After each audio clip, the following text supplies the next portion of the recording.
Hallelujah. मूसा के 2 बेटे थे और बहुत से व्यक्ति ऐसे थे उस समय जिनका चुनाव हो सकता था, मगर परमेश्वर ने यहोशू का ही क्यों चुनाव किया? हालेलुया।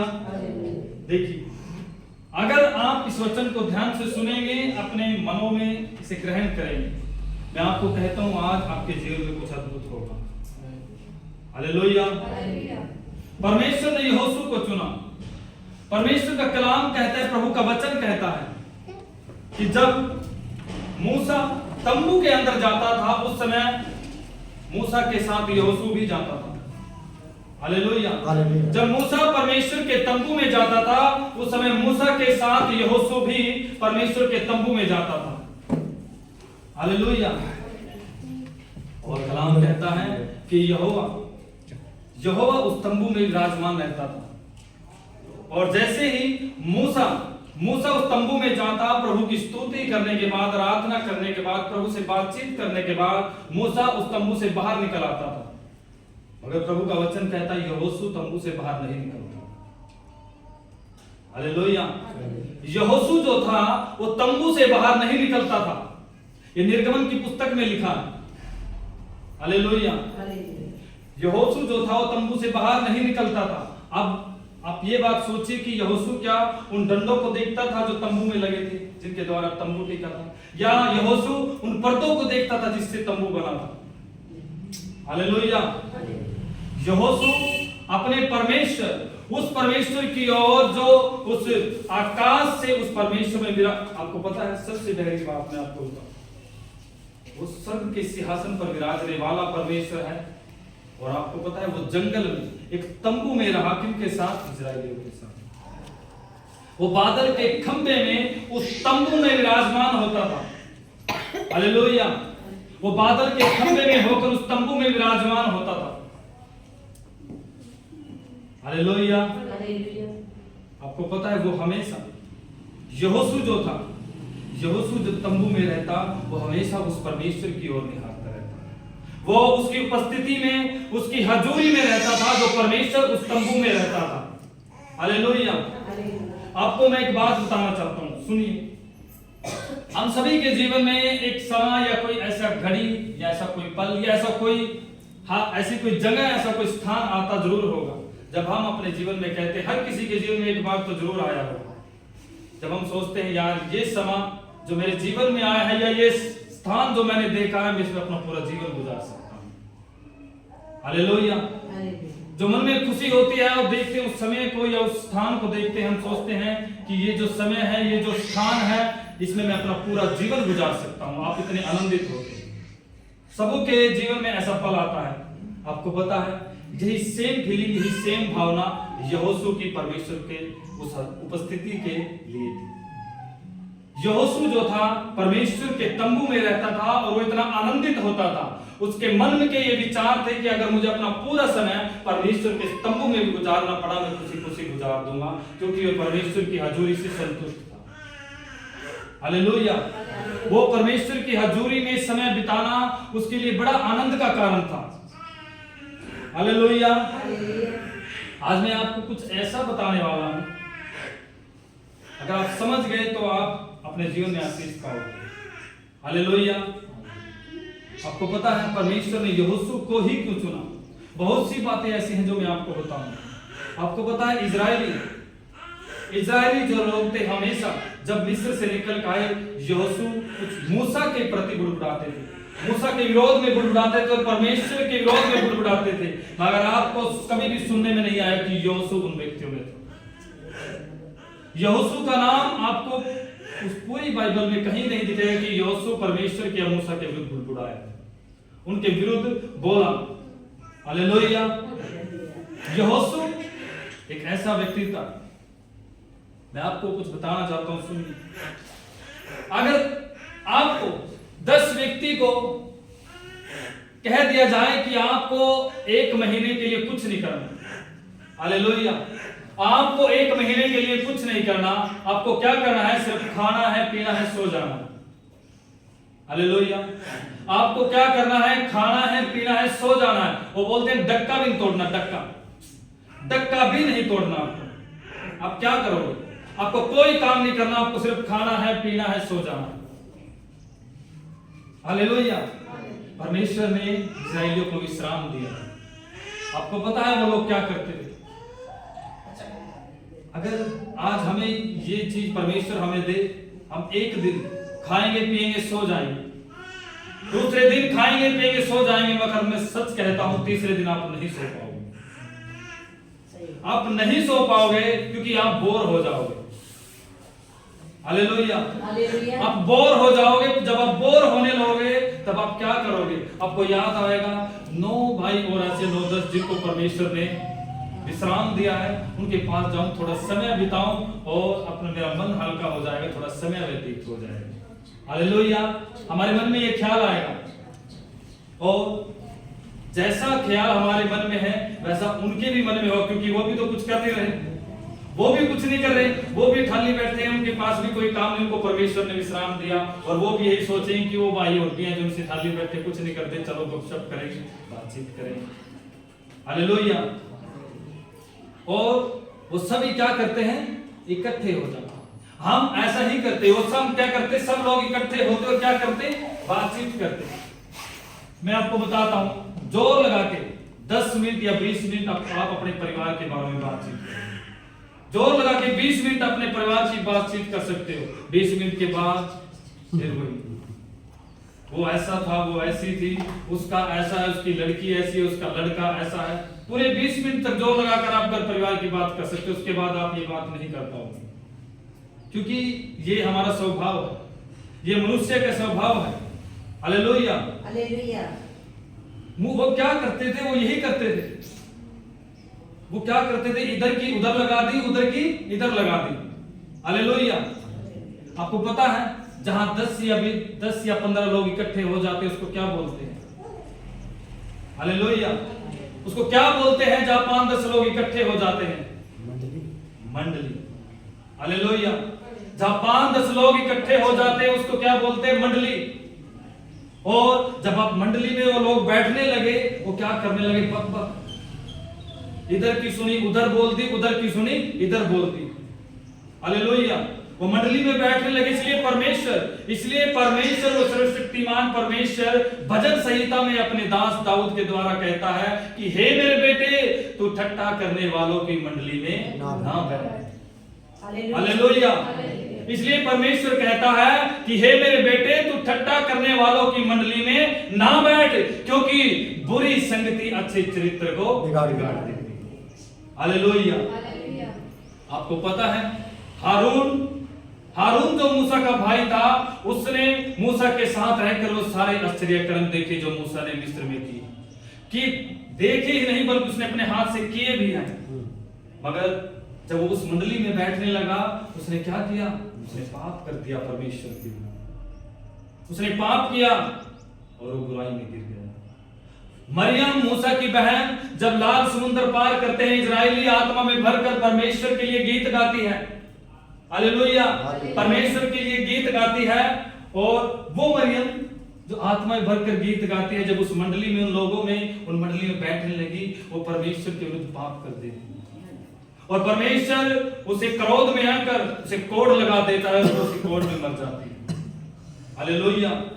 परमेश्वर कहता है कि बुरी संगति आपके चरित्र को बिगाड़ सकती है, जैसे मूसा, जैसे हारून और मरियम के चरित्र को बिगाड़ा। हालेलुया। ये बातें आप समझो। मैं आपको इसलिए बताना चाहता हूं ताकि आपके जीवन में काम आए। हम कितने भी अच्छे हो, हमारा चरित्र कितना भी अच्छा है, हम कितने भी पॉजिटिव हो, अगर आप बुरी संगति में बैठते हो, वो आपके चरित्र को बिगाड़ सकती है। हालेलुया। परमेश्वर का वचन बताता है कि यहोशू कभी भी इन बुरे लोगों की संगति में नहीं बैठा। यहोशू कभी नहीं बैठा। और मैं आपको एक और बात बताऊं, यहोशू को कभी मेहनत भी नहीं करनी पड़ी कि इन संगतियों से दूर रहूं। हालेलुया। यहोशू को कभी मेहनत नहीं करनी पड़ी कि मैं इन संगतियों से दूर रहूं। उसको सिर्फ एक ही काम किया, उसने सिर्फ परमेश्वर की उपस्थिति को चुना। हालेलुया। यहोशू ने परमेश्वर की उपस्थिति को और परमेश्वर की हाजुरी को चुना। उसको कोई मेहनत नहीं करनी पड़ी कि मैं बुरे कार्यों से दूर हो जाऊं। वो स्वयं वो बुरे कार्य अपने आप ही उससे दूर हो गए। हालेलुया। इसलिए परमेश्वर ने यहोशू को चुना, क्योंकि यहोशू कभी ठट्टा करने वालों की मंडली में नहीं बैठा। वो कभी परमेश्वर के विरुद्ध, ना ही उसके दास मूसा के विरुद्ध बुड़बुड़ाया। हालेलुया। और वो परमेश्वर की हजूरी से इतना आनंदित होता था, वो अपना जीवन उस हजूरी में गुजार सकता था। हालेलुया।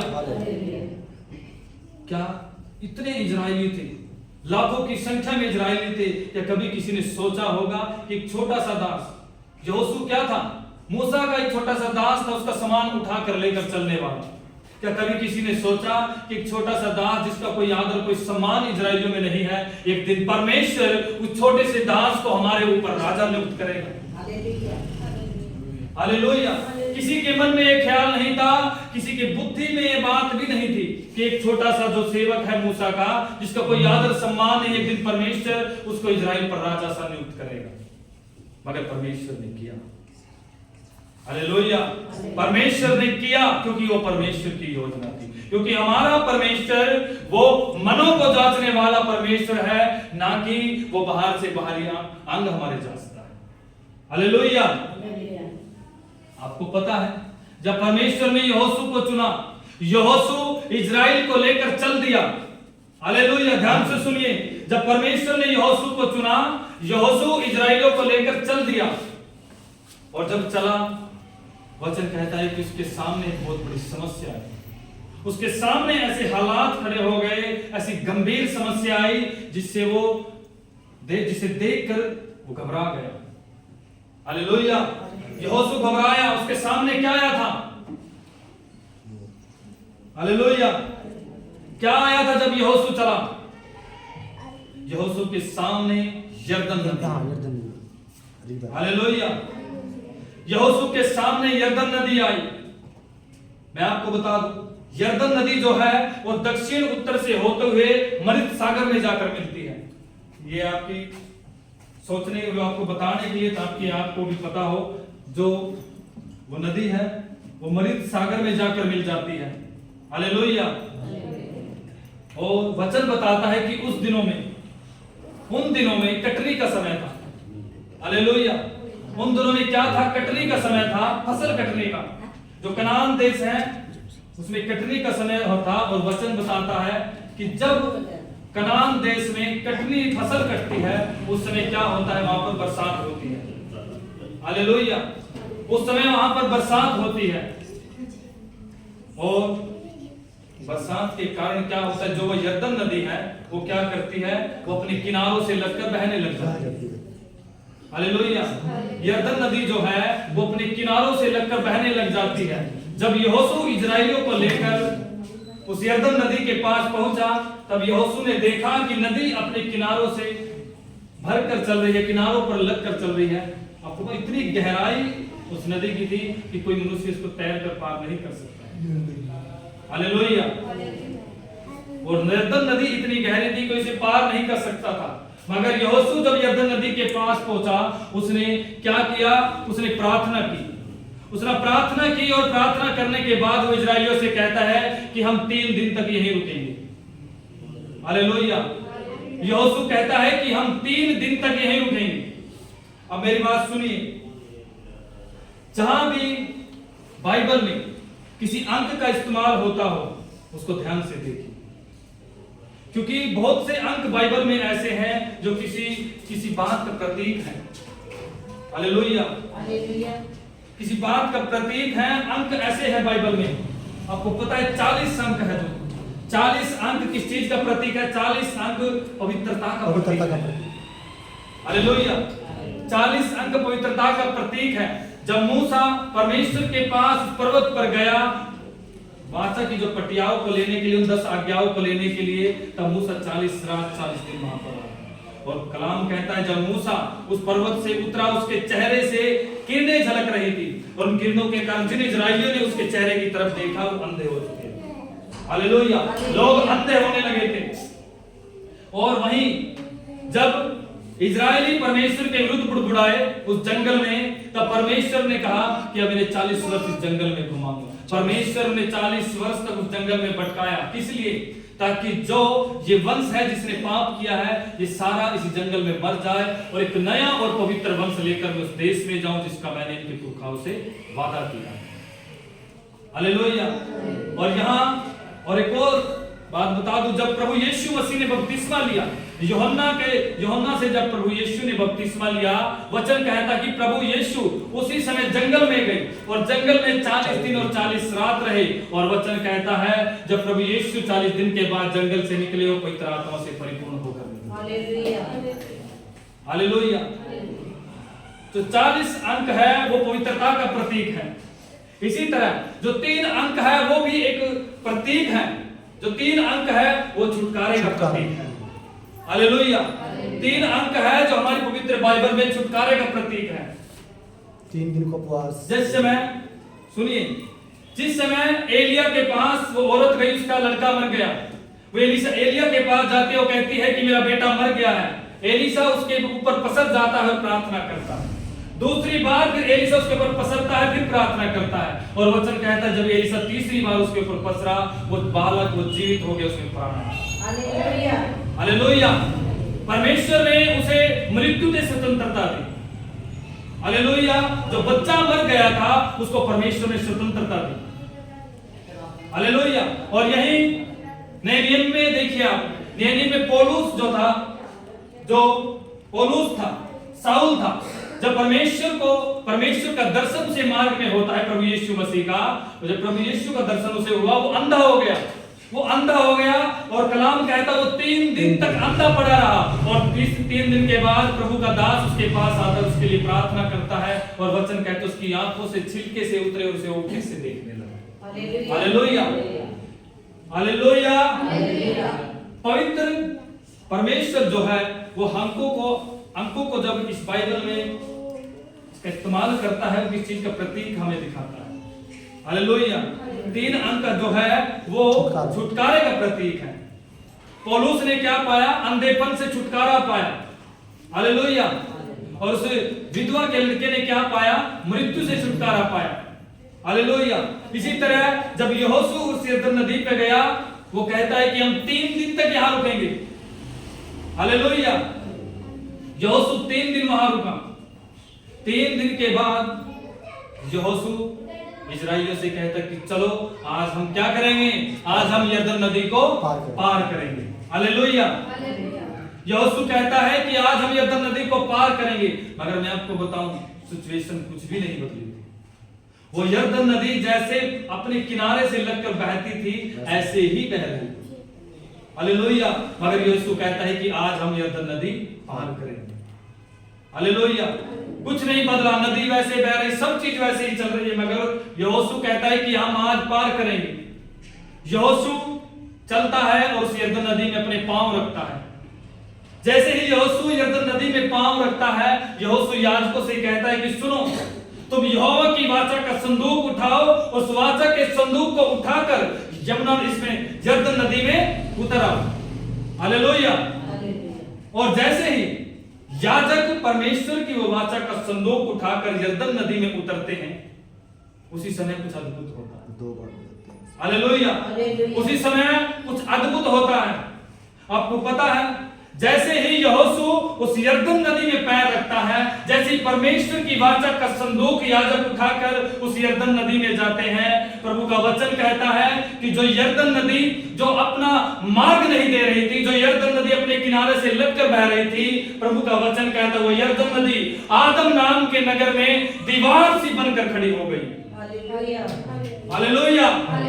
वो नदी जो रास्ता नहीं दे रही थी, वो नदी जो अपने किनारों से लगकर बह रही थी, वो नदी एक आदम नाम के नगर में एक दीवार सी बनकर खड़ी हो गई। हालेलुया। दीवार, वचन हमें दीवार बताता है। दीवार कैसी होती है? सीधी। वो ऐसे खड़ी हो गई जैसे उसके सामने कोई खड़ा हो, उसे मजबूर कर रहा हो कि तो यही खड़ी हो। हालेलुया। वो यरदन नदी जो अपने किनारों से लगकर बह रही है, वो आगे नहीं सरक रही, वो आगे नहीं बह रही, क्योंकि कोई उसके आगे खड़ा है। हालेलुया। आपको पता है, वचन कहता है हर एक इजराइल उस यरदन नदी से पाए पैदल निकलकर पार हो गया, किसी की कोई हानि नहीं हुई। हालेलुया। मेरे भाइयों मेरी बहनों मैं आपको बताना चाहता हूं, ये बात समझने की है। अगर आप इस बात को समझ जाओगे आप कभी अपने जीवन में मार नहीं खाओगे। हालेलुया।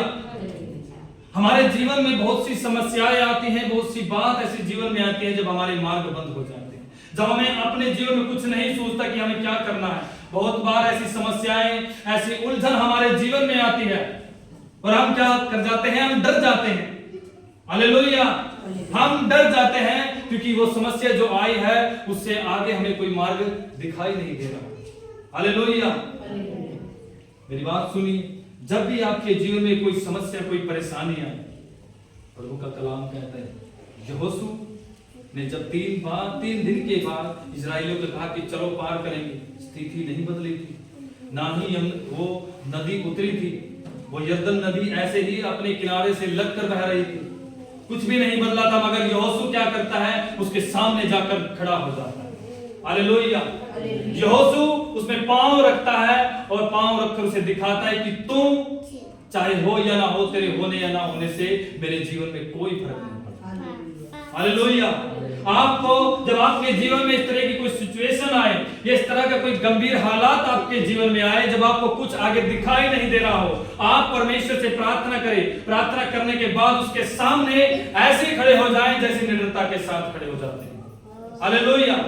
एक निडरता के साथ, एक बड़े जोश दिलेरी के साथ उस चीज के सामने खड़े हो जाएं जो आपको मार्ग नहीं दे रही है, उस दुख के सामने खड़े हो जाएं जो आपको मार्ग नहीं दे रहा है। हालेलुया। आपको खड़ा होना पड़ेगा और जब आप खड़े हो जाओगे तब आपके लिए एक अलग से मार्ग खुलेगा। हालेलुया। हालेलुया। आपको जब तक आप उस गंभीर हालात जो आपके जीवन में है, जब तक उसके सामने नहीं खड़े होगे, आपको कुछ भी पता नहीं चलेगा कि मैंने कहां जाना है, किस तरह जाना है, कौन सी दिशा लेनी है। हालेलुया। यहोशू ने दिखाया कि तेरे ना होने से या होने से मेरे जीवन में कोई फर्क नहीं पड़ता। जब आपके जीवन में कोई परेशानी आए, उसके सामने ऐसे खड़े हो जाओ कि उसको लगे कि उसके होने या ना होने से आपके जीवन में कोई फर्क नहीं पड़ने वाला। हालेलुया। आपको दिखाना पड़ेगा उस हालात को, उस बीमारी को, या जो आपके जीवन में जो समस्या आई है। हालेलुया। आपको कुछ नहीं करना, सिर्फ आपको इतना सा ही करना है, इसके आगे आपका कोई काम नहीं। हालेलुया। जिस समय आप उस परिस्थिति के सामने बड़ी दिलेरी के साथ खड़े हो जाओगे, जिस समय आप उसे दिखाओगे कि तेरे होने से या ना होने से मुझे कोई फर्क नहीं पड़ता, उसके बाद परमेश्वर का कार्य शुरू हो जाएगा। हालेलुया। हालेलुया। कलाम कहता है वो यरदन नहीं उतरी नहीं, वैसे ही बह रही थी जैसे पहले बह रही थी, मगर यहोशू रुका नहीं, ना ही डरा।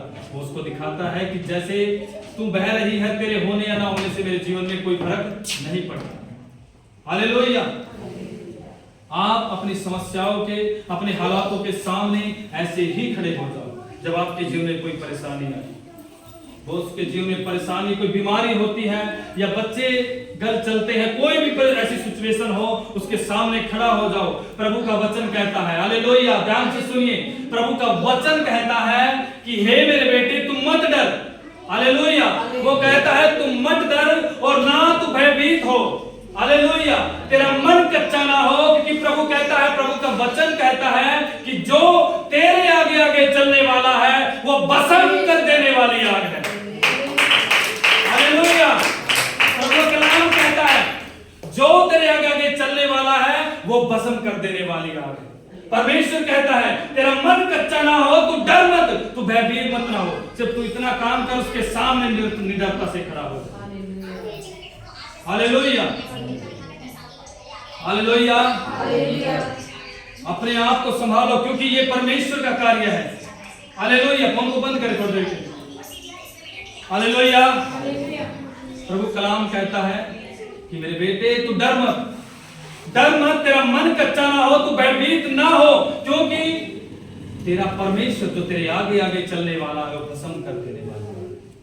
हालेलुया। प्रभु का वचन कहता है, प्रभु का कलाम कहता है, जब यहोशू यरीहो की ऊंची ऊंची दीवारों की ओर देखता है। जब यहोशू यरीहो की ऊंची ऊंची दीवारों की ओर देखता है और अपने मन में सोचता ही है, तभी उसे खुले मैदान में एक नंगी तलवार लिए एक दूत खड़ा दिखता है और वो दूत के पास जाता है। वो कहता है क्या तू हमारी ओर से है या हमारे शत्रुओं की ओर से है? वो दूत कहता है कि मैं आज ही यहोवा की ओर से इजराइलियों के लिए भेजा गया। हालेलुया। हालेलुया। वो कहता है मुझे आज ही यहोवा की सेना का नेतृत्व करने के लिए यहोवा की ओर से भेजा गया है। परमेश्वर कहता है तू मत डर, तू भयभीत न हो, क्योंकि जो तेरे आगे आगे चलने वाला है वो भस्म कर देने वाली आग है। हालेलुया। वो परमेश्वर भस्म करने वाला है। आपके मार्ग में कोई है, आपके मार्ग में कोई भी आए, आपको डरना नहीं है, क्योंकि वो आपके आगे आगे चलता है। हालेलुया। वो परमेश्वर भस्म कर देने वाला है, उसके सामने कोई नहीं टिक पाता। हालेलुया। आपको सिर्फ एक काम करना है। हालेलुया। आपको सिर्फ क्या करना है? आपको सिर्फ निडरता से उसका सामना करना है। चाहे कोई बीमारी हो, चाहे कोई सिचुएशन ऐसी आपके जीवन में आए, चाहे कोई भी हालात हो, आपको सिर्फ उसका सामना करना है। हालेलुया। क्योंकि जब आप निडरता उसके सामने खड़े हो जाते हो, परमेश्वर कहता है युद्ध तुम्हारा नहीं। हालेलुया। परमेश्वर कहता है ये युद्ध तुम्हारा नहीं है, ये युद्ध मेरा है, मैं तुम्हारी ओर से लड़ूंगा। हालेलुया। परमेश्वर कहता है ये युद्ध तुम्हारा नहीं है, ये युद्ध मेरा है। जो परेशानी तुम्हारे जीवन में आई है, मैं तुम्हारे लिए लड़ूंगा। बस तेरा मन कच्चा ना हो, तू भयभीत ना हो, तू डर ना। हालेलुया। परमेश्वर आपके जीवन में काम करता है। परमेश्वर कहता है कि तुम डर मत, क्योंकि प्रभु का कलाम कहता है कि जो युद्ध है ये तेरा नहीं है, जो ये युद्ध है ये तेरा नहीं, ये मेरा युद्ध है, मैं तुम्हारे लिए लड़ूंगा। हालेलुया। वो कहता है कि तू कल युद्ध में जाएगा तो सही। हालेलुया। आप जितनी भी योजनाएं बना लो, आपकी योजनाएं काम नहीं आएंगी, ना ही आपके दुश्मन की योजनाएं काम आएंगी। परमेश्वर कहता है तू कल युद्ध में जाएगा तो सही, मगर तुझे एक भी तीर चलाना नहीं पड़ेगा, क्योंकि यहोवा तेरी ओर से है। हालेलुया। हालेलुया। परमेश्वर कहता है ये युद्ध मेरा है, मैं तुम्हारी ओर से लड़ूंगा। बस तुम अपने मन को दृढ़ करो, अपने मन को कच्चा मत करो। अगर कोई परेशानी, कोई बीमारी, कोई हालात आपके जीवन में आते, डरो मत, उसका सामना करो। उसके सामने ऐसे खड़े हो जाओ जैसे उसके होने या ना होने से आपके जीवन में कोई फर्क नहीं पड़ता। हालेलुया। हम सबके जीवनों में परेशानियां आती हैं, ऐसे हालात भी आते हैं, कई बार हम दुखी हो जाते हैं, मगर घबराए नहीं, परमेश्वर आपकी ओर से लड़ेगा। हालेलुया। परमेश्वर आपकी ओर से लड़ेगा। प्रभु का वचन कहता है। हालेलुया। हालेलुया। सभी यही है। हालेलुया। प्रभु का वचन कहता है कि मैं तुम्हारी ओर से युद्ध लड़ूंगा। ये युद्ध तुम्हारा नहीं है, ये युद्ध मेरा है। हालेलुया। प्रभु कहता है जो तेरे विरुद्ध आज बुड़बुड़ाते हैं, जो तेरे विरुद्ध आज बुरी कल्पनाएं करते हैं, जो तेरे विरुद्ध आज बोलते हैं, कल तूने देखने को जाएगा तो सही, मगर तूने नहीं पाएगा। हालेलुया। क्योंकि मैं जो तेरे आगे आगे चल रहा हूं, भस्म कर देने वाले हूं। हालेलुया। परमेश्वर कहता है जो तेरे विरुद्ध बोलते हैं, कल तूने ढूंढने पर भी नहीं पाएगा, वो सब खत्म हो जाएंगे। आज जो दुख, जो परेशानी है, आज आपके जीवन में है, मगर परमेश्वर कहते हैं जब कल तू उस बीमारी को देखेगा, तुझे वो बीमारी नहीं होगी। हालेलुया। परमेश्वर पर विश्वास रखो, परमेश्वर आपके साथ है, परमेश्वर आपका चरवाहा है। हालेलुया। अगर आप परमेश्वर को जान गए, परमेश्वर आपके जीवन में अद्भुत कार्य करेगा। आपको कुछ भी नहीं करना, आपको सिर्फ क्या करना है, जो आपके जीवन में हालात उनके सामने बैठकर करेगा। हालेलुया। आपको पता है बिलाम क्या कहता है? बिलाम कहता है वो बनेले सांड के समान बल रखता है, कौन है जो उसके सामने खड़ा है? हालेलुया। बिलाम कहता है वो उस सांड की तरह बल रखता है, उसके सामने कौन खड़ा होगा? और कहता है वो शिकार करने वाले सिंह या सिंगनी के समान दुख का बैठा है, कौन है उसके मार्ग में जाएगा? कोई इतना सामर्थ्य नहीं जो उस परमेश्वर के सामने खड़ा हो सके। हालेलुया।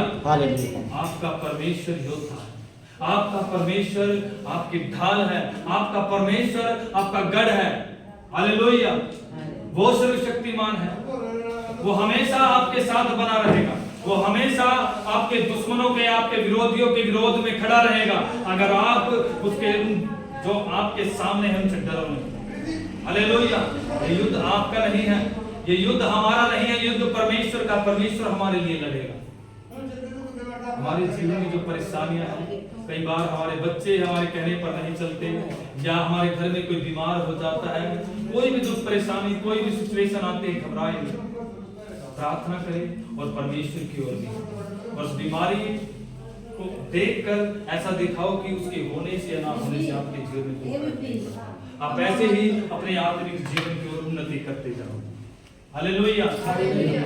हमेशा परमेश्वर पर विश्वास रखो। जो कलाम कहता है वो हमारा गढ़ है। हालेलुया। हालेलुया। जो कलाम कहता है वो हमारा गढ़ है, वो हमारा छुपने का स्थान है। वही सर्वशक्तिमान हमारा गढ़, हमारा छुपने का स्थान है। वो यहोवा यीरे है, वो यहोवा राफा है, यहोवा निस्सी है। हालेलुया। वो सदा अपने लोगों के संग रहने वाला है। वो कहता है कि इस जंग के अंत तक तुम्हारे साथ रहूंगा। कभी भी घबराए नहीं, परमेश्वर हर हालात में आपके लिए लड़ने वाला है। हालेलुया। मगर ये आपके ऊपर डिपेंड करता है कि आप उन हालातों के सामने अपने आप को मजबूत करते हो या नहीं। हालेलुया। परमेश्वर हमारा चरवाहा है। वो कहता है वो हमें किसी वस्तु की घटी नहीं होने देगा। अपने हालातों को परमेश्वर के हाथ में सौंपो। और उन जो आपके जीवन में परेशानियां सबके जीवन में आती है, आज है, परमेश्वर करे कल वो नहीं भी रहेगी, क्योंकि खुदा कलाम कहता है तो आज जिन्हें देखता है जो तेरे विरोधी है, कल तुम्हें ढूंढेगा भी मगर वो नहीं पाएगा, क्योंकि वो भस्म हो जाएगा। हालेलुया। परमेश्वर इस वचन के द्वारा आपको यही बताना चाहता है। हमारे जीवन में परेशानियां हैं, अंकल बीमार है, सबके जीवन में आती है, हमारे जीवन में भी कोई ना कोई परेशानी आती है, मगर हमें घबराना नहीं, हमें हमेशा परमेश्वर पर विश्वास रखना है, परमेश्वर में रहकर कार्य करना है। आज दुख है, कल सुख भी होगा। आज हमारे जीवन में दुख है, कल सुख भी होगा। और आज कोई कमी घटी है, कल परमेश्वर उसे बढ़ती में नहीं बदलेगा। मगर ये तब होगा जब हम परमेश्वर की ओर दिखाएंगे। हालेलुया। हर दुख में, हर घड़ी में, हर परेशानी में, हर हालात में परमेश्वर को महिमा दो, परमेश्वर को पहला स्थान दो, आप पहुंचा करेगा। हालेलुया।